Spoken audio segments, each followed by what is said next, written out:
Seja muito bem-vindo ao Geo Brasil. Vamos falar de Estados Unidos da América.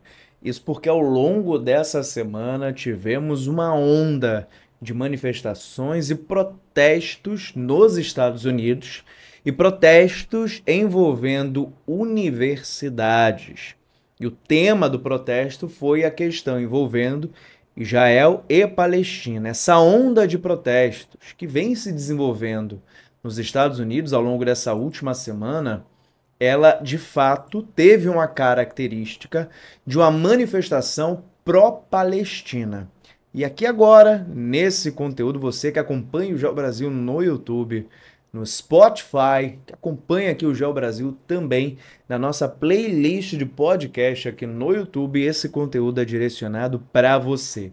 Vamos aos fatos, o assunto é denso, tem muita coisa. E hoje, também agora, nesse exato momento, nós vamos falar sobre um debate quente a respeito da liberdade de expressão. Mas vamos com calma, tá? Isso porque essa tensão envolvendo manifestantes em universidades nos Estados Unidos da América começou de fato ali a ganhar essa visibilidade a nível internacional a partir do dia 18 de abril. E a universidade que está em destaque nessa pauta é a Universidade de Colômbia. Essa universidade fica localizada em Nova York. É uma das maiores universidades dos Estados Unidos e eu poderia colocar aqui com facilidade, sendo dos maiores centros universitários do mundo. Tá? Colômbia é famosíssima a respeito da sua excelência na formação de profissionais a nível, a nível superior. O que acontece é que Colômbia também tem uma forte veia política a respeito de manifestações. E diversos manifestantes da Universidade de Colômbia resolveram acampar na região chamada de Gramado Sul da universidade e realizar movimentos e protestos, atos pró-Palestina. Como você sabe, existe atualmente um grande conflito envolvendo Israel e o território da faixa de Gaza, que tem palestinos nessa região. Em especial, nós estamos falando de um combate direto entre o Hamas e Israel. Isso vem acontecendo, se desenrolando desde outubro do ano passado, e tem muito conteúdo aqui a respeito disso para você. O que acontece é que diversos manifestantes estavam ali acampados, com barracas, um verdadeiro acampamento dentro do camping da universidade. E abre um parênteses aqui, é uma universidade privada, tá? Uma universidade particular, fecha o parênteses. Bom, essa situação de manifestação pró-Palestina, vou te dar o contexto, tá? É uma manifestação contra o Estado de Israel, a atuação de Israel em Gaza, envolvendo a questão humanitária, que Israel vem realizando um verdadeiro massacre, um etnocídio dentro da região da faixa de Gaza. Israel vem sempre falando que existe uma finalidade de exterminar o Hamas, e com isso Israel entende que é um efeito colateral de disseminar, acabar, extinguir uma população civil de mulheres, crianças, jovens, inocentes como um todo, tá? É um dano colateral para o Estado de Israel. Israel não vai parar e agora Israel está no entrave de pensar e idealizar uma grande incursão, um grande ataque em Rafah. E lá para o Estado de Israel seria o último reduto do Hamas, tá? Rafah tem uma grande população concentrada ali, mais de 1 milhão de pessoas. E essa questão humanitária é muito gritante. Estados Unidos já disse que vai ser um grande desastre da humanidade se Israel colocar uma ofensiva em Rafah. Então é esse o contexto. E esses manifestantes também estão pedindo para que a universidade, não só de Colômbia, mas as universidades dos Estados Unidos, cortem relações com empresários e grupos de empresários que apoiam o Estado de Israel de alguma forma, que financiam o Estado de Israel de alguma forma. Então, esse é o contexto das manifestações de estudantes e também de professores, que começou, repito, na Universidade de Colômbia, tendo ali o estopim dessa situação. Pois bem, a reitoria chamou a polícia, eu vou traçar uma cronologia para você, tá? A reitoria de Colômbia entendeu que esses estudantes, esse movimento estaria violando as regras e a política da universidade e acionou a polícia para acabar com esse acampamento, com essa manifestação, enfim. E a partir daí, gente, tivemos conflitos entre manifestantes e policiais. E aí muitas pessoas foram detidas, professoras, professores, estudantes. Galera, o pau quebrou, tá?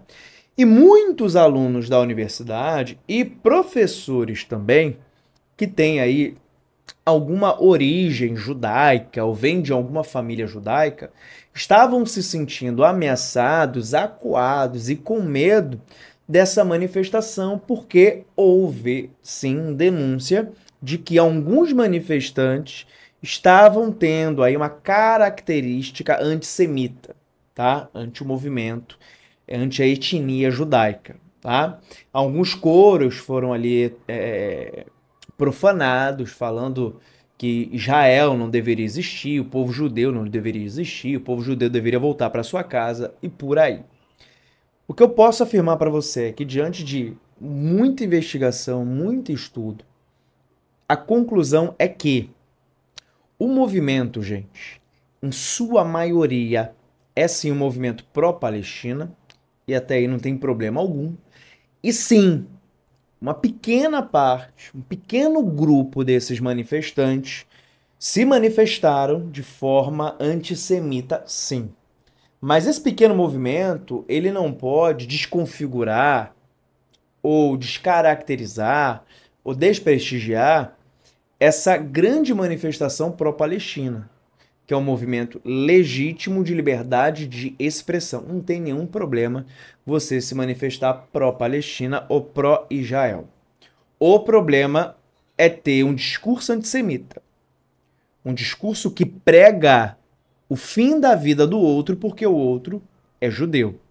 Aí mora um problema. E houveram algumas denúncias e essas manifestações de fato aconteceram também. Mas, repito, um pequeno grupo teve essa indicação, essa manifestação. Ponto. A partir daí, esse movimento ele foi se espalhando em diversas outras universidades. Galera, são mais de 50 no país. E as reitorias chamaram a polícia nessas universidades, então a gente tem um número hoje de mais de 800 pessoas sendo presas. É muita gente, tá? Mais de 50 campos, em pelo menos 16 estados. E aí você tem no Arizona, você tem a Universidade do Texas, de Austin, você tem a Universidade da Califórnia, você tem Yale, Harvard, que mais? Estou olhando o mapa aqui, tá? Universidade de Minnesota, Ohio, o que mais? Do sul da Califórnia, da Carolina do Sul, de Virgínia, cara, é muita coisa, tá? Esse movimento ele foi se espalhando pelo país e vem algumas questões para a gente começar a debater. Primeiro, o movimento pró-Palestina ele é válido. Ponto. Liberdade de expressão. E esse discurso de liberdade de expressão ele é importante para a gente avaliar porque isso está na Constituição dos Estados Unidos. A primeira emenda norte-americana, eu separei o texto aqui para ler para você. A primeira emenda dos Estados Unidos diz o seguinte, ó. O Congresso não deverá fazer qualquer lei a respeito de um estabelecimento de religião ou proibir o livre exercício ou restringindo a liberdade de discurso, de imprensa, o direito das pessoas de se reunirem pacificamente e de fazerem pedidos ao governo para que sejam feitas reparações de queixas. Então, a primeira emenda norte-americana ela garante essa liberdade de expressão, de imprensa e de uma reunião pacífica. Não tem problema algum essa manifestação. Tá? Repito, a questão é esse discurso de ódio ao povo judeu. É uma emenda de 1791 e faz parte da Constituição da Consolidação dos Estados Unidos, que tem a sua independência ali um pouquinho antes. Ponto. Tá? Esse direito de liberdade de expressão, Rodrigo, ele é um direito absoluto? Não, não é. E cuidado com isso. O direito à liberdade de expressão não é um direito absoluto. A própria Constituição coloca que esse direito de liberdade de expressão ele não é protegido em algumas situações. como, por exemplo, ameaça, difamação, falsa propaganda, estímulo à violência, pornografia infantil, entre outros. Então, a liberdade de expressão ela tem limite, sim.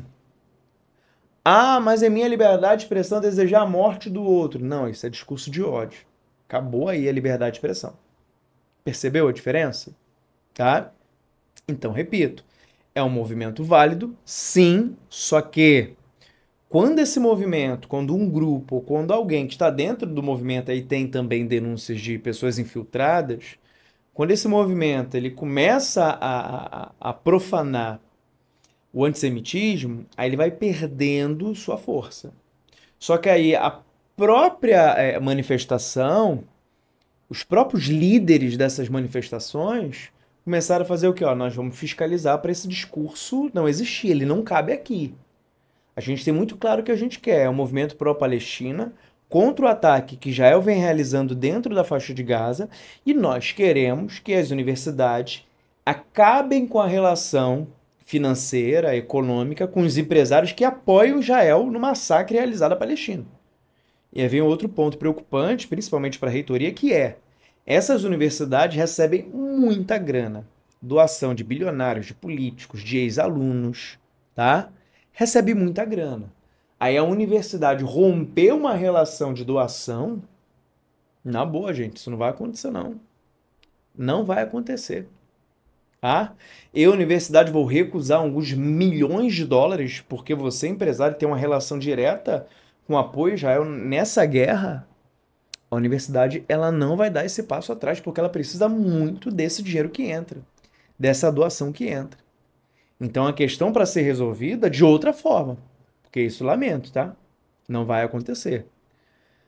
Agora, quando envolve repressão policial nessas manifestações nos Estados Unidos, que historicamente tem essa veia política de se manifestar, principalmente nas universidades, e aí Columbia, Yale, Harvard e Princeton, são universidades que estão na vanguarda desses movimentos de protesto. Quando a polícia entra batendo, gente, me parece que quanto maior essa repressão policial, maior a resiliência desses movimentos. Eles ganham mais força. Não é isso? E aí começa a aquecer também um debate na perspectiva de como isso pode impactar as eleições nos Estados Unidos esse ano. Eu acho que, por enquanto, dentro desse cenário, não gera impacto nas eleições, tá?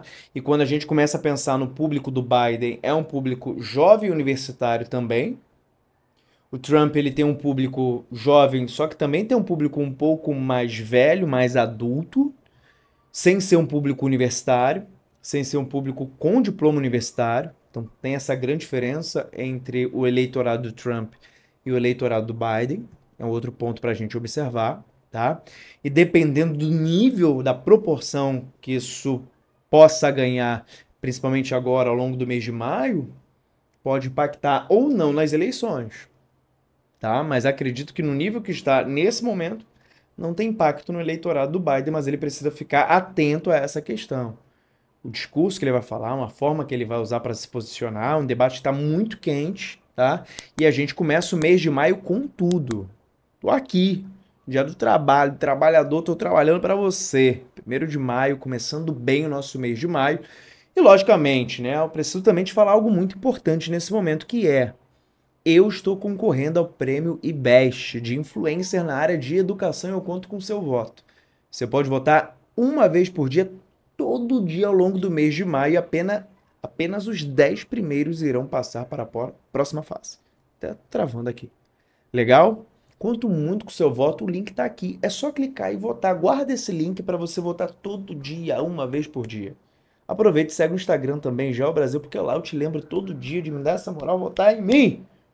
Eu conto com você, tá? Mas é isso, maio chegou, vai ter muito conteúdo, muita atualidade aqui para você. Eu vou separar a playlist de maio, tá? Atualidade de maio, para você conferir tudo o que aconteceu nesse mês. E tem também a playlist de abril, para você conferir tudo o que aconteceu no mês de abril. Mas é isso. Beijo no teu coração, eu fico por aqui. Lógico, né? Curte, compartilha, espalha para geral. Esse é o Geo Brasil, amanhã eu volto. Te vejo no próximo vídeo. Até lá!